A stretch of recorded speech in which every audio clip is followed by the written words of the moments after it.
Well, what I'm talking about today is research and the language teacher. And the relevance is because in teacher training traditionally, the trainers on the whole tend to emphasize the research and say what you need to know is research about applied linguistics and language acquisition and so on. Whereas teachers on the whole are more interested in experience and classroom expertise and techniques I can take into the classroom on Monday morning. And my question is how these two actually should combine, will combine in the optimal teacher preparation program or even teacher development program. So I think it's really, really important to devote some thought to the combination of the place of research and research-based insights and classroom practice and experience and technique together, and how to integrate them in teacher development, teacher training programs. Well, I rather like challenging things and raising things which are destabilizing, which make teachers think again about conventional assumptions. And so part of my talk has to do with the research which actually undermines or even contradicts conventional assumptions about what's good about English teaching. So I hope that teachers will pay attention to this and go away and think about, even if they don't accept my opinion, at least think about the issues a bit more deeply as a result.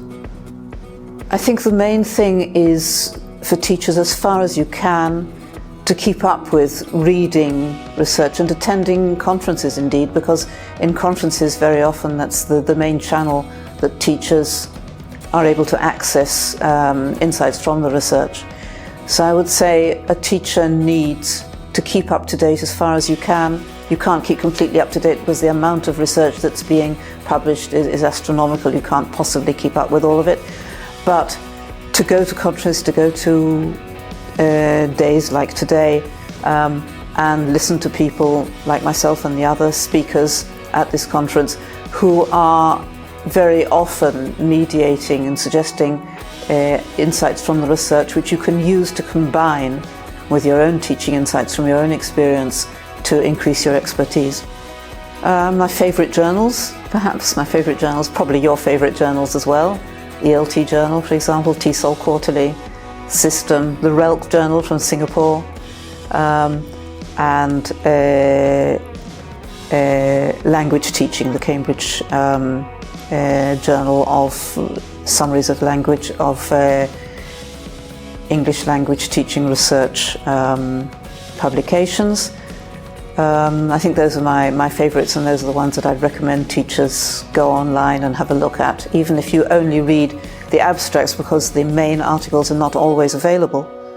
But if you read some of the abstracts and download those of the articles that are available, and you can do so, and you're interested in, that's a good way to keep up. The astronomical rise in numbers of people wanting to learn English, I think it's I think a few years ago David Graddol published something for the British Council which said there won't be need for English teachers in a few years because everybody's going to know English anyway from school.